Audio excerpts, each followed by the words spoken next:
तो हम लोग पढ़ रहे हैं non cooperation movement. Non cooperation movement के बारे में हम लोगों ने कल बहुत सारी चीजें पढ़ी। हम लोगों ने देखा कि नॉन कोऑपरेशन मूवमेंट टाउन्स में कैसा हुआ, कंट्री साइड में कैसा हुआ। नॉन कोऑपरेशन मूवमेंट जो है ट्राइबल्स ने उसमें कैसे पार्टिसिपेट किया। लेकिन नॉन कोऑपरेशन मूवमेंट का एक पार्ट कल हम लोग छोड़ दिए थे जो आज शुरू करेंगे। Non cooperation movement in plantation field. Plantation field वाला नॉन कोऑपरेशन मूवमेंट आज हम लोग पढ़ेंगे। तो प्लांटेशन फील्ड तो तुम लोगों को पता है, नहीं पता है तो सुनो। वैसा जगह जहां लार्ज स्केल पे किसी एक कॉमर्शियल क्रॉप का खेती किया जाता है, जैसे चाय हो गया, रबर हो गया, टी की खेती, रबर की खेती, कॉफी की खेती लार्ज स्केल पे किया जाता है। किस मकसद से? कॉमर्शियल फार्मिंग, यानी बेचने के मकसद से। तो ब्रिटिशर्स हमारे देश में ये किया करते थे, टी की फार्मिंग किया करते थे, कॉफी की किया करते थे, रबर की किया करते थे।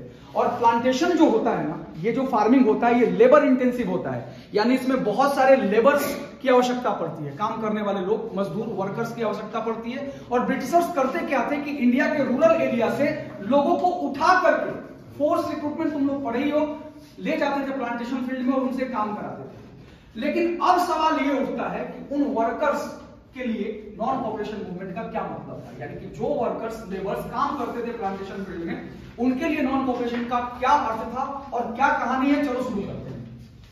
जो वर्कर्स प्लांटेशन फील्ड में काम करते थे उनके लिए नॉन कोऑपरेशन का नोशन था राइट टू मूव फ्रीली, यानी उनको कहीं पर भी प्लांटेशन फील्ड से बाहर घूमने की आजादी नहीं थी। किसकी नहीं थी? वर्कर्स की। कौन वर्कर्स? जो प्लांटेशन फील्ड में काम करते हैं, यानी वो बाहर घूम नहीं जा सकते थे, बाहर आ जा नहीं सकते थे। उनका वही छोटा सा झुग्गी झोपड़ी अंग्रेज लोग बना देता था, बस काम भर खाना देता था और दिन भर क्या करवाता था? सब काम। यानी उनके लिए बाहर जाना सिर्फ उस कॉन्फाइंड स्पेस से, उनके लिए वही आजादी का अर्थ था। समझ में आया?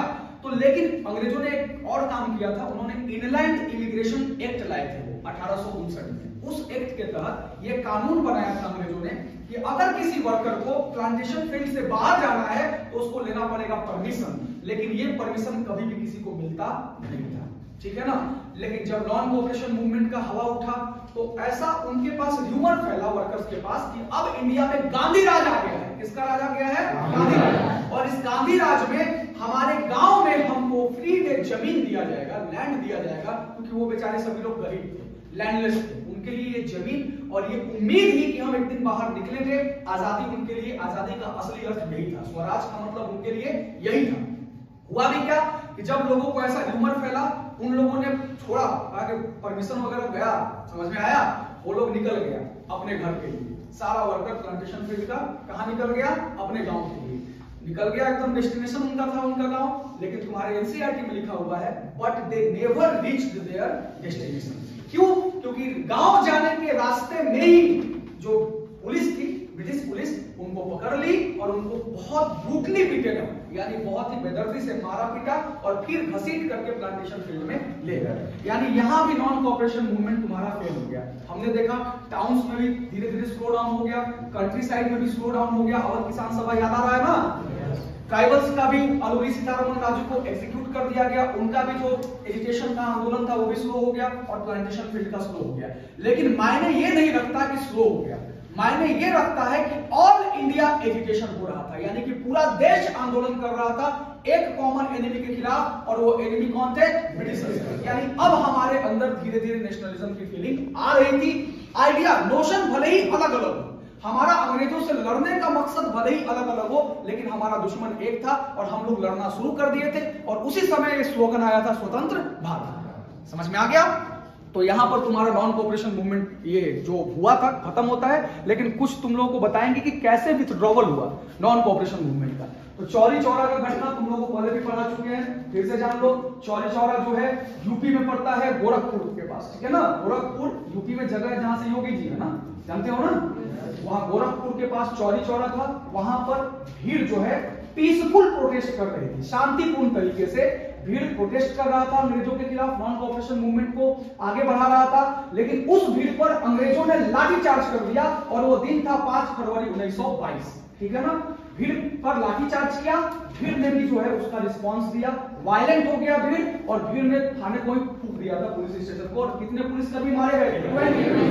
कुल 22 पुलिसकर्मियों की हत्या हुई, वायलेंस हुआ और गांधी जी ने इस मूवमेंट को क्या कर लिया? वापस ले गए। इसका रीजन है, तुम लोग बार बार पढ़ते हो और हम भी बताते हैं कि गांधी जी मूवमेंट को वापस ले लेते थे। जहां भी हिंसा की एक घटना होती थी गांधी जी मूवमेंट को क्या करते थे, विड्रॉ कर लेते थे। इसका रीजन था गांधी जी ये नहीं चाहते थे। देखो एक चीज होता है, किसी भी सिस्टम के खिलाफ, गवर्नमेंट के खिलाफ जब कोई आंदोलन होता है ना, अगर वो पीसफुल है तो सरकार कुछ नहीं कर सकती, तुम्हारा कुछ भी नहीं कर सकती, क्योंकि तुम्हारा ये अधिकार है कि तुम शांतिपूर्ण तरीके से प्रदर्शन करो।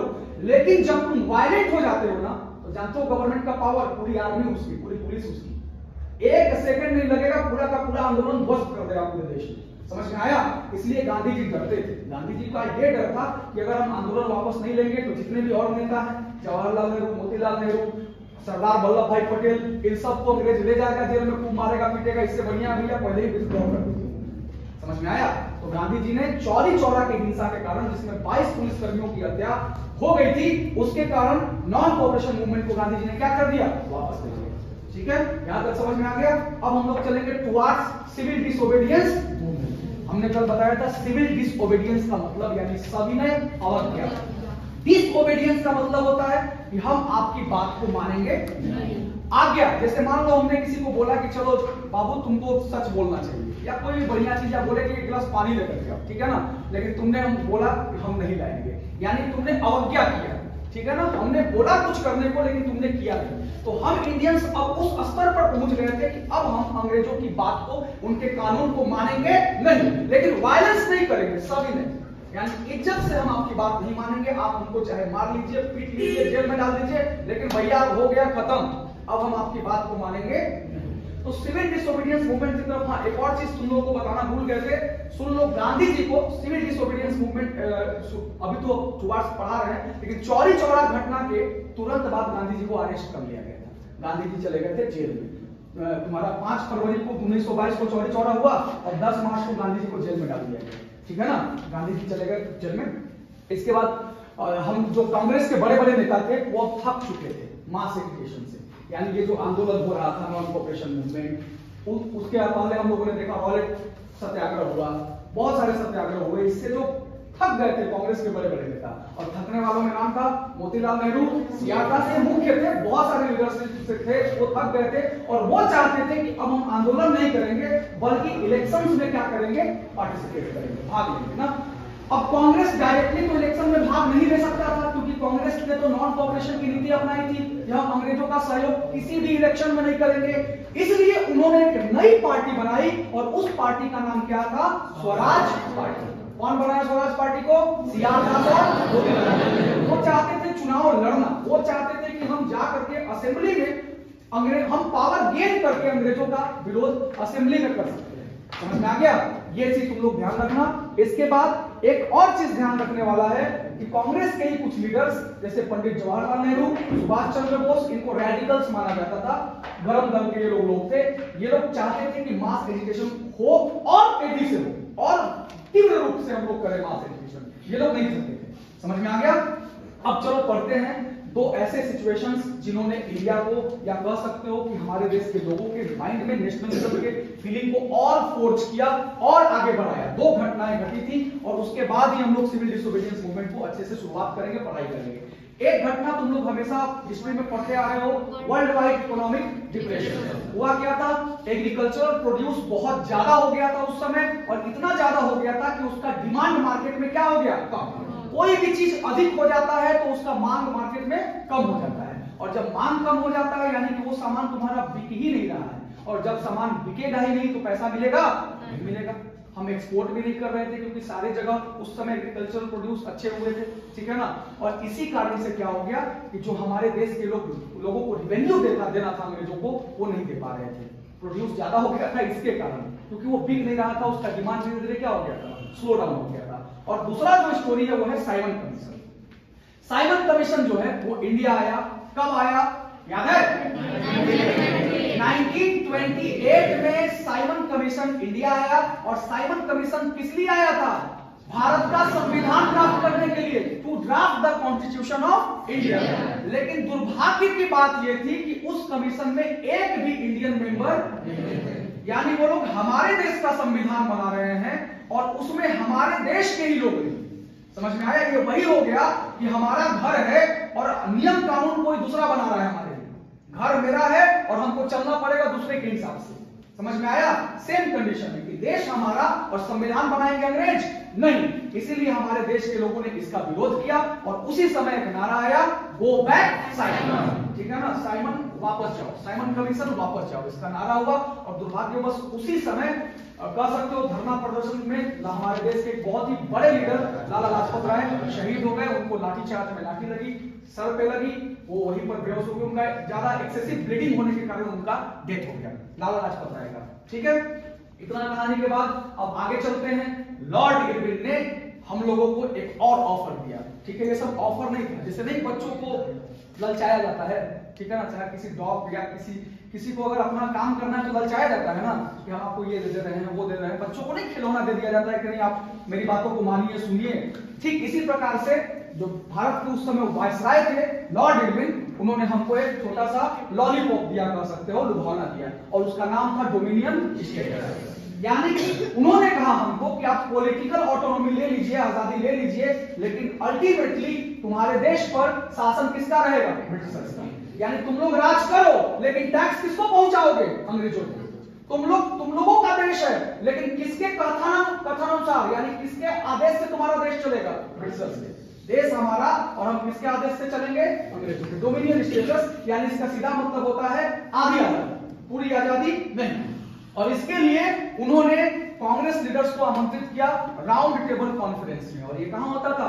लंदन। लेकिन ये हुआ कहानी कब? अक्टूबर 1929। डेट याद रखना, ये कब हुआ था?